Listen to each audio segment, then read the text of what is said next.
Қайырлы күн, 6 сынып білім алушылары. Дүниежүзі тарихы пәнінен қарастыратын кезекті сабағымыздың тақырыбы княгиня Ольганың Константинопольге сапары Киев Русін қалай өзгертті деп аталады. Сабақтың барысында сіздермен бірге Киев Русінің құрылу тарихы туралы ақпарат аламыз. Княгиня Ольганың Константинопольге сапары нәтижесінде Киев Русінде орын алған өзгерістерге баға беретін боламыз. Шығыс славян тайпалары 6 ғасырда Киевтен Воронежге дейінгі орманды дала алқабын шығыс славян тайпалары мекендеді. Олар негізінен егіншілікпен айналысты.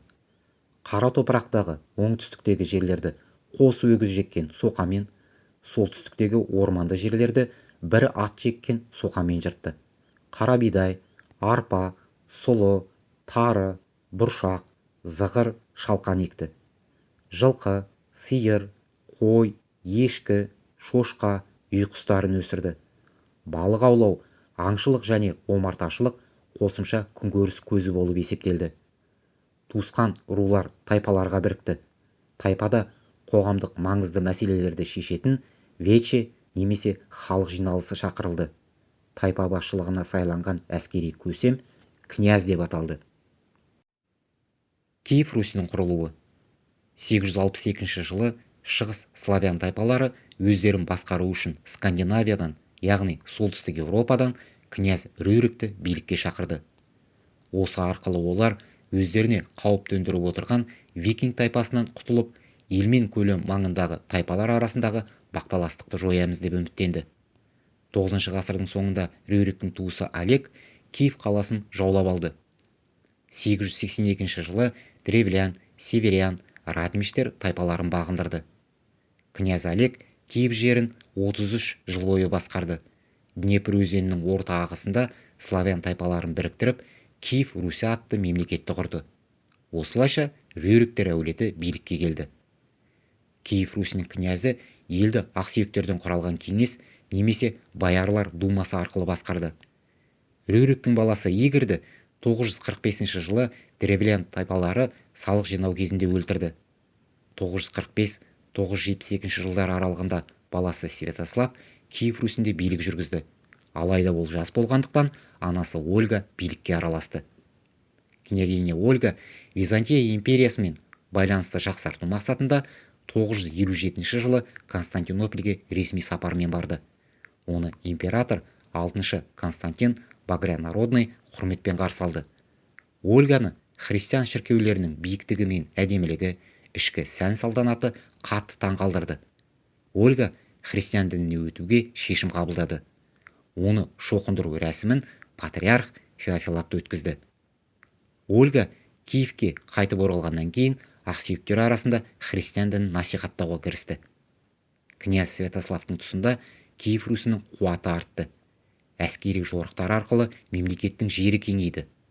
Ол қайтыс болған соң ұлдары арасында билікке талас басталып, кенже ұлы Владимир таққа отырды.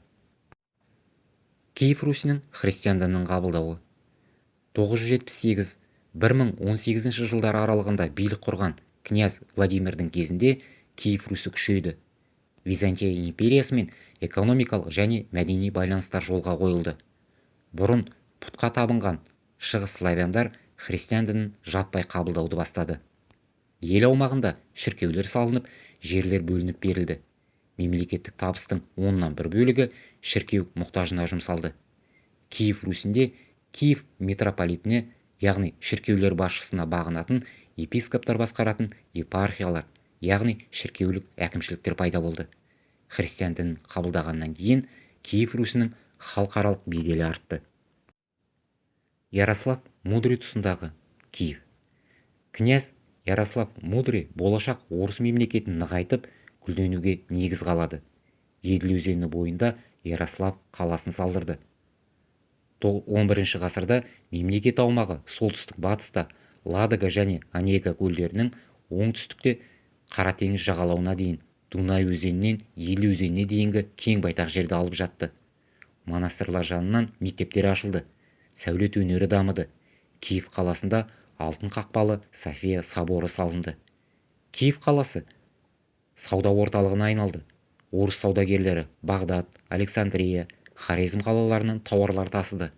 Балқан түбегіндегі Сербия, Болгария, Чехия, Словакия, Польша мемлекеттерімен сауда қатынасы жанданды. Ежелгі Киев Русінің мәдениеті. Қазіргі орыс, украин, белорус халықтарының мәдениеті ежелгі Киев Русінің мәдениеті негізінде қалыптасты. Болгария патшалығына келген Кирилл мен Мефодий славяндар үшін жаңа әліпби кириллицаны құрастырып берді. Осы әліпбимен сарай жарлықтары мен заңдары, шіркеу құжаттары жазылды.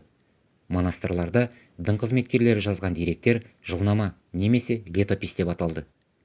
Киев Печор монастырының монахы Нестор бағзы бір замандардың хикаясы атты жылнамасында Киев Русы мемлекетінің құрылуы, славяндардың көршілес тайпалармен соғысы, алғашқы билік құрған князьдар туралы тарихи деректер сақталған.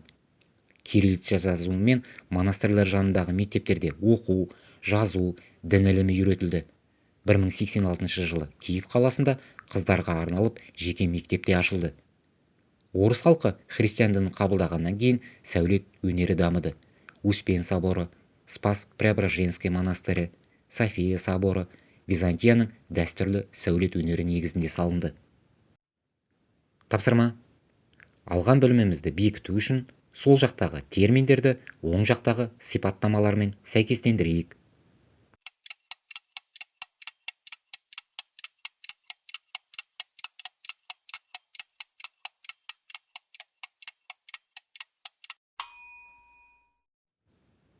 Үйге тапсырма. Киев Русының құрылуына айдия формуласы бойынша талдау жасаңыздар.